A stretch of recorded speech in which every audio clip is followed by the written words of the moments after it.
May 18th, someone's birthday. You're going to notice there's a whole new giant version of my face, like right over yonder. Final charger challenge. We have 3 spots left, although if you're watching this at home, those are probably gone since this class is lame to jump on it, but we'll see if they remember in 20 minutes when class is over. Most of them will probably forget and try to run away. Final day of Twttin, we're going to talk about end of book. I'm going to read a few things to you. I'll unlock the test, then we'll talk about it from there. Thanks I enjoyed yesterday's conversation. Tomorrow's the last day to buy these in class.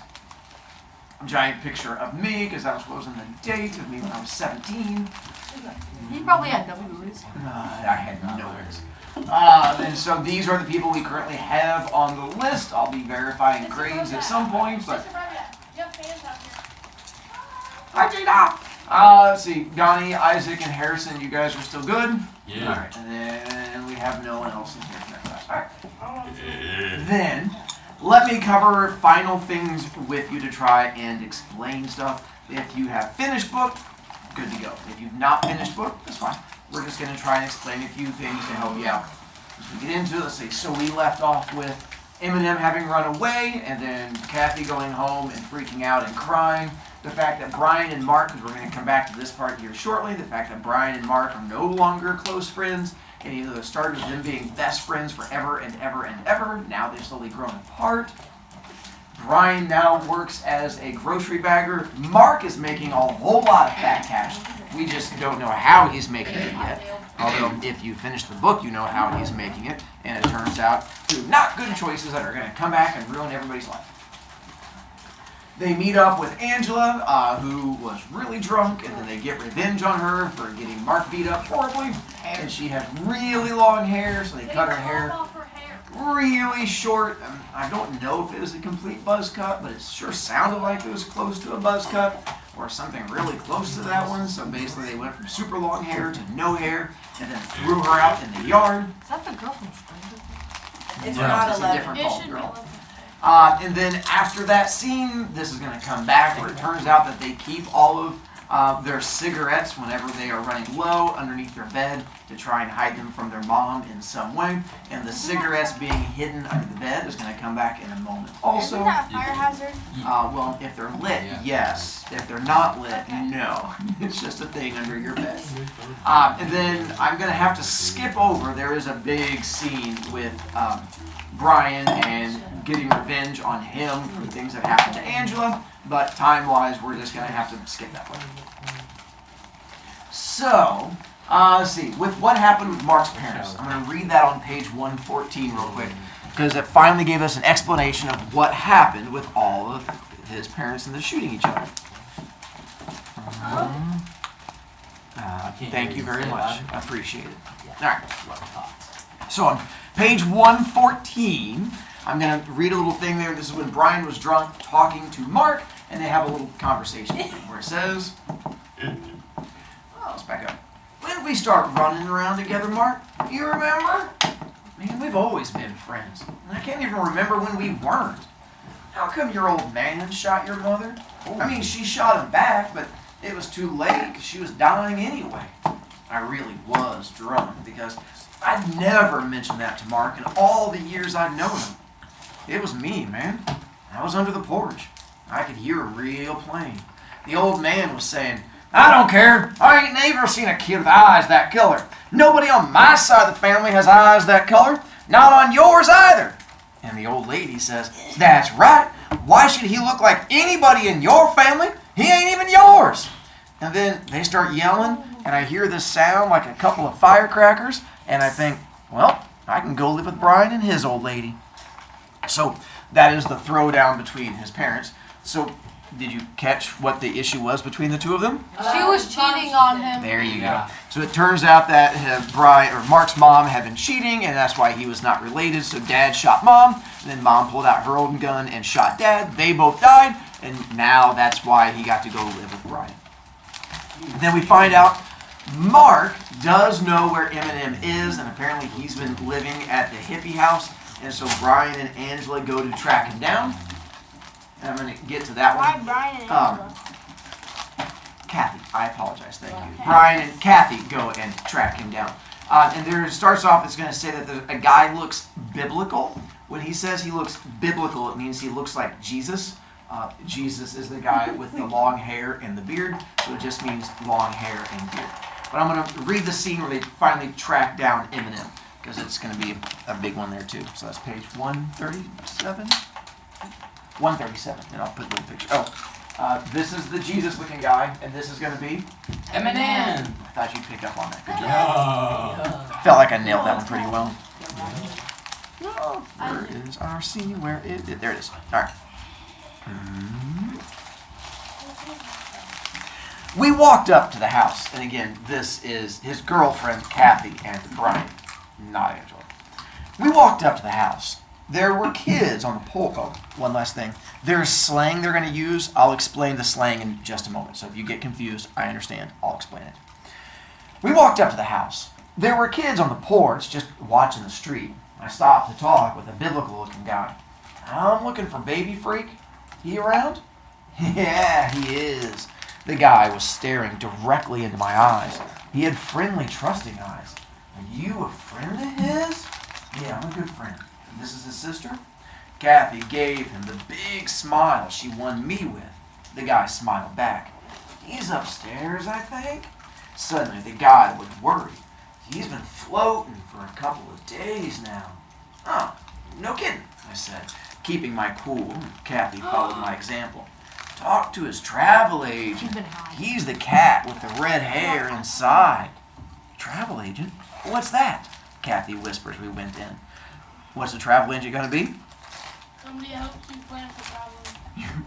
So whenever You get a card. someone takes LSD, instead of getting high, it was called taking a trip because it totally messed up your brain and it felt like you were going somewhere else. Yeah. So the person that sold you Where are you traveling? your LSD was called your travel agent. Nowadays we would call them a drug dealer. And so that's why I say talk to his drug dealer. When it says that he's been floating for a few days, It's been high. yeah, I high thought- meaning I floating. thought he meant like he was hanging from the ceiling. No, floating as in Okay. he's been high for several days. And we're going to find out in this next part that apparently Eminem had a really bad reaction with LSD.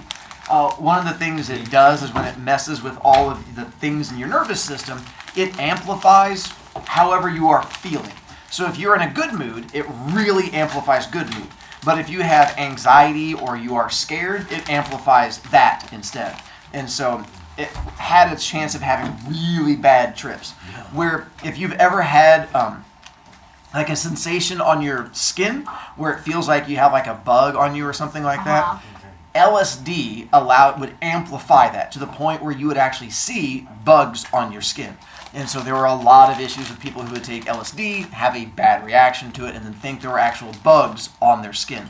And then being unable to get away from it, there were also stories about people then like jumping out of windows to try to get away from their hallucinations. But it's hard to get away from your own brain. So that's what they're getting ready to get into.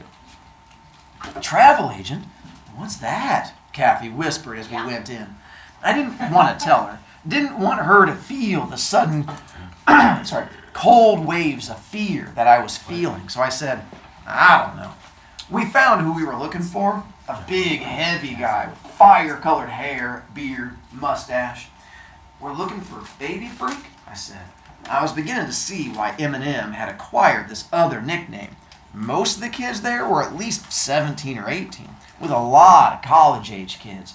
It was a real crowded place, but now I can't remember what everyone was doing. At least some of the kids were smoking grass. You could tell that by the smell.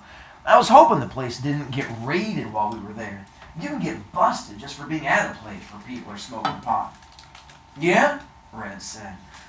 Yeah, Red said. Man, that kid's on a bad trip. Kathy made a funny yelping little sound. Some of these freaks have been dropping acid. Baby wanted to try it, so I sat with them.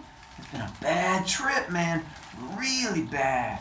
He's calmed down a little now, but all day today, me and some of these other cats have been holding him and keeping him from jumping out the window. I felt like I was going to throw up. Kathy was as white as a sheet. Can we see him? She said. Sure. We followed him up the stairs, and he led us to the same room Mark and I had gone to the last time we were there. This time there was no one there except the blonde chick who was curled up on the bed asleep and someone huddled in a corner. To my surprise, Red walked over to the huddle. "Hey man, there's people here to see you." "Are they spiders?" The person didn't raise his head, but the voice was Eminem's. "No, man, they're squares." Squares was slang meaning you don't do drugs. If you were square, you were thought to be boring like a square. So it was just slang for a boring person. "They're squares." Eminem looked up, and I hardly recognized him. His hair was to his shoulders, and he was a lot thinner. He was dirty, and the expression on his face was one I'd never seen on him before. Suspicion. "Hey, Eminem, baby, it's me, Kathy." Kathy kneeled down in front of him. He was staring at her, but not seeing her. "Square spiders?" he said, and his face was contorted in fear. "I don't want to see any spiders." "No, it's me, Kathy, your sister. Don't you want to go home?" "I went to my stomach," Eminem said in a high, unnatural voice. He was talking too fast. "I went down into my stomach, and all these spiders came out. I never knew there were spiders in my stomach. I was there 10 years, and all the time these spiders kept chewing on me. They were big spiders." One of the other drawbacks to LSD is it messes with your ability to tell time, and it feels like a minute can be an hour. And so a lot of times people would, and plus it lasts for like 12 hours, and so people would be messed up for a long time and not know how much time has passed. What happens when you sleep? Does it mess with your brain? Yeah, a lot of times you can't sleep. Your brain won't let you sleep, which is what would cause the issue also, because it prevents your brain from falling asleep. "They were big spiders." Kathy choked back a sob. "Baby, what have you done to yourself?" she said in a whisper. He seemed to see her. "Kathy, I screamed and screamed and screamed, and nobody came to help me." He was shaking. He didn't look right. He looked sick. "I kept trying to get back, but the spiders held me down and chewed on me, and the colors went in and out. I listened to the colors, and they were screaming too. Red and yellow screamed loudest, and the spiders were eating them too." "Yeah, he kept trying to jump out the window all day, so we took turns holding him down." What did the guy want? A medal? He had given him the stuff in the first place.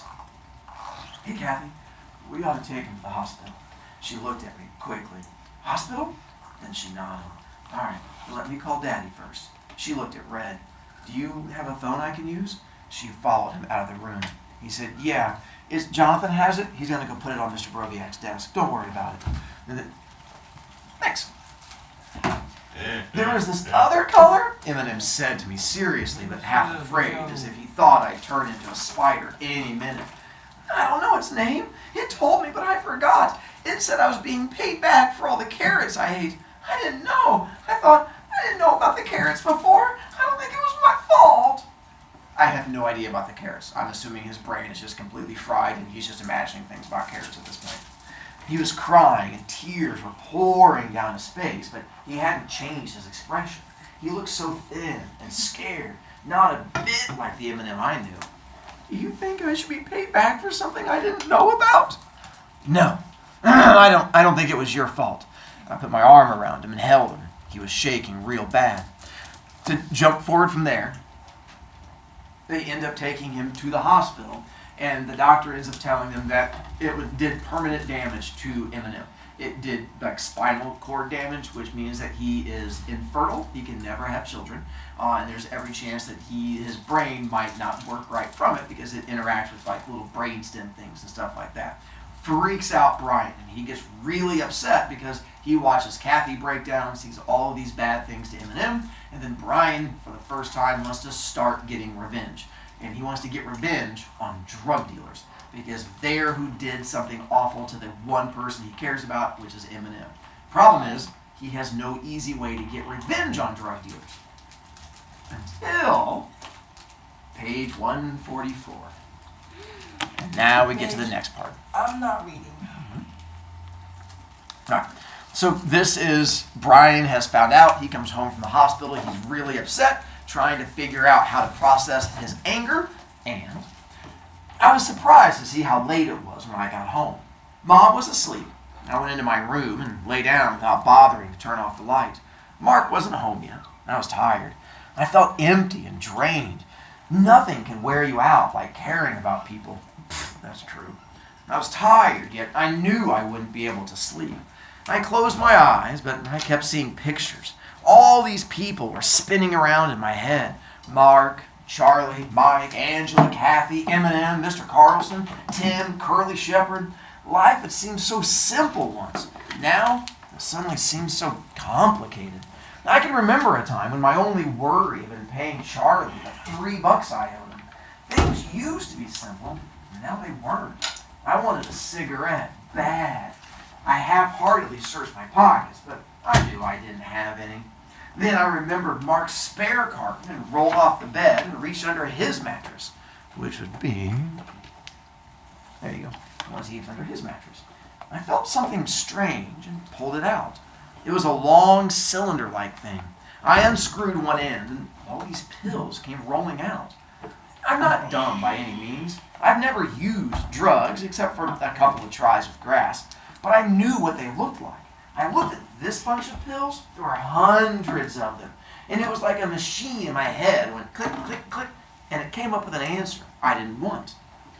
Mark was selling this stuff. This was way too many pills for anybody to have if he was just taking them himself. And besides, I would have noticed something different about Mark if he had been taking them. You can't use drugs and not show it. I knew too many kids who were users not to know that. Mark was selling. Mark was a pusher. That's where he was getting his money. That was why he had known about the hippie house. That's why they had known him. That was why he had known where to look for Eminem. Wait, Eminem. Kathy. Eminem was in the hospital and maybe now messed up for life. Mark was selling the stuff that made him that way. Maybe this wasn't LSD, but it was a step in that direction. And God only knows what all Mark had been selling. I thought about that blonde, dead-looking chick, about Eminem screaming about spiders, about Kathy half hysterical with grief. I thought about Mr. Carlson and the bitter doctor, and the whole mess was swirling around in my head, and it felt like it would burst wide open. When I thought about the cause of all this misery, I became very cool, and I very calmly called the cops. Eminem had lost his mind, and Kathy was hurting, and I did something about it. Then I sat down on a chair in the front room and waited. It seemed only a minute later when Mark came in. "Oh, hey man, you still up?" Then he stopped. "What's the matter?" "Brian, you look awful." "What is it, man?" I held out the cylinder. "Oh, yeah, you found him, huh?" "Ah, don't worry, buddy, I don't take him. I have a good enough time like I am." "Just how are you, anyway?" "What?" "Eminem's in the hospital. Acid trip. They think he may have lost his mind." "Oh, man, that's awful. That poor kid." Then he looked at me. "Brian, whoa, don't look at me like that. No, I said I don't take them. Don't you believe me?" "I believe you. We needed the money, man. You know that. I tried getting a job. With my police record, nobody would hire me. Then I met this guy on the ribbon. He set me up. I figured I don't have to take it to sell it, so what's the worry?" "Eminem. Oh, is that what's bugging you? Listen, man, I didn't sell Eminem anything. He got it from somebody else." "Well, look at Brian. They're going to get it from somebody if they want it, so why can't I make some money? I never forced it on anybody. I never tried to talk somebody into using drugs so I could make a buck." He could have talked all night. It wouldn't have changed my mind. This was wrong. For the first time in years, I thought about the golden-eyed cowboy who had been Mark's father. Was Mark a throwback? To what? I wondered tiredly why I had never seen it before. Mark had absolutely no concept of what was right and what was wrong. He didn't obey any laws because he couldn't see that there were any. Laws, right and wrong, they didn't matter to Mark because they were just words. "Brian, what is it? Listen, if it bugs you so much, I'll quit. I'll stop selling if you don't like it." I mean, shoot, I never thought it'd bother you. I sort of thought you knew about it. Don't drag me into this, I thought. Don't try to make me out to be blind just because you are. But out loud I said, I called the cops. I felt as if I was talking in my sleep. Mark went white. What? What did you say?" We could already hear the siren.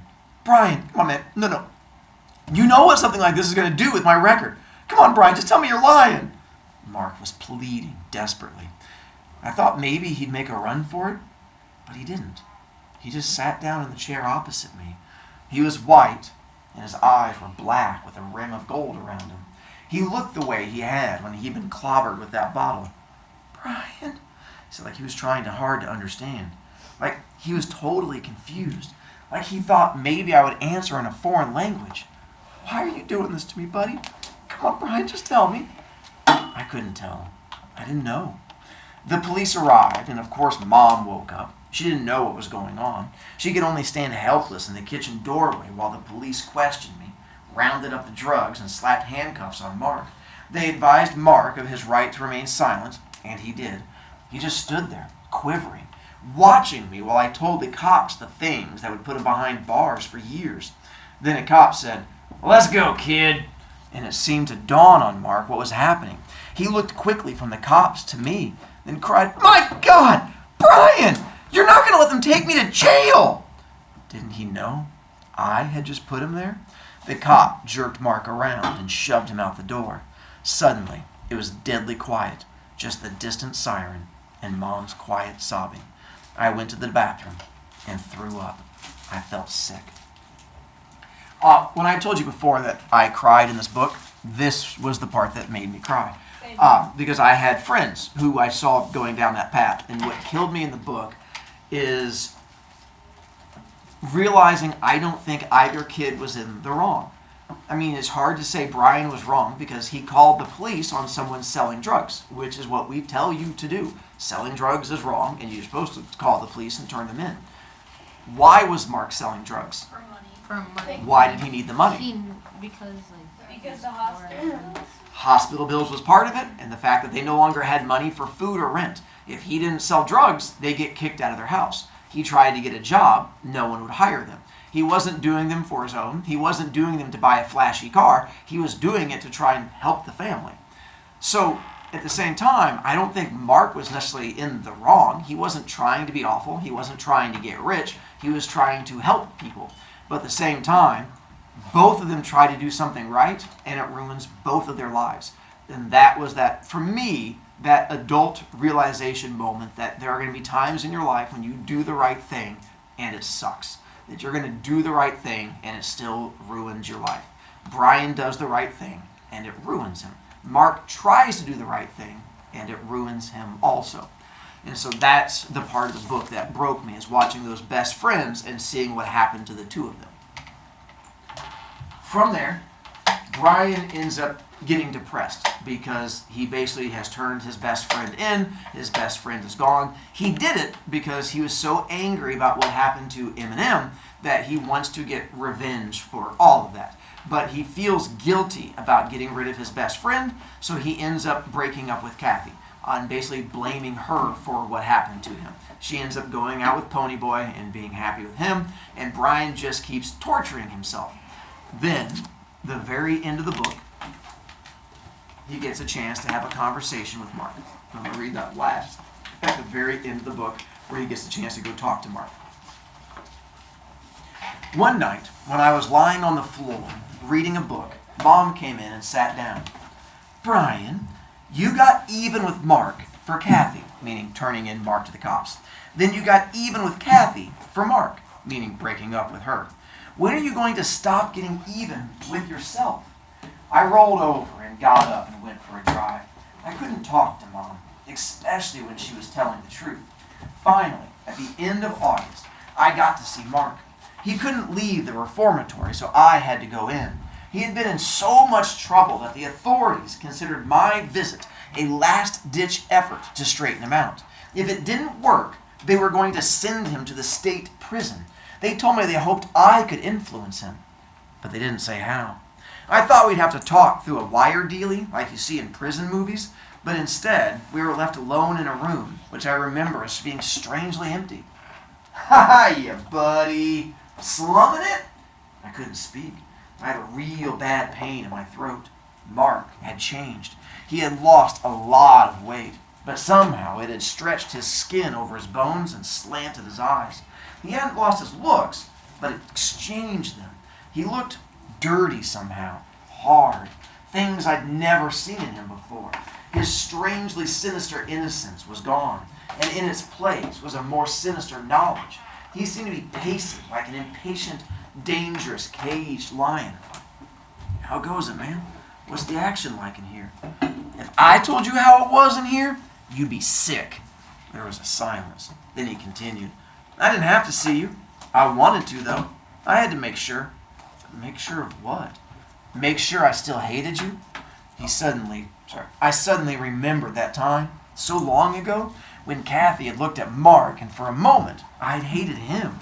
I wondered what it felt like to experience that feeling all your life, to hate the person that you loved best.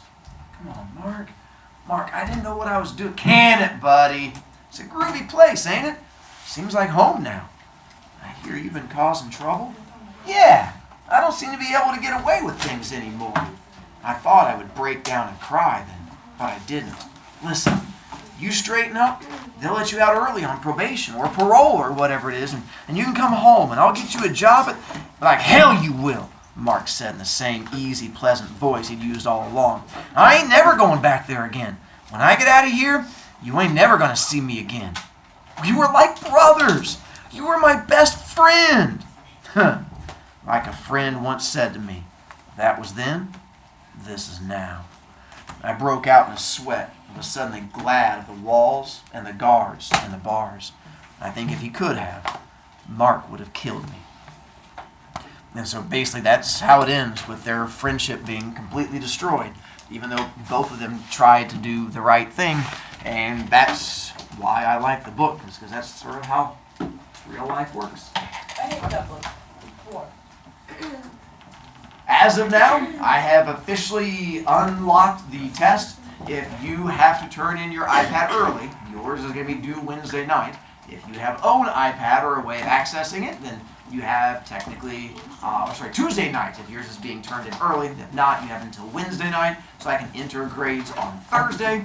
Other than that, that's pretty much it.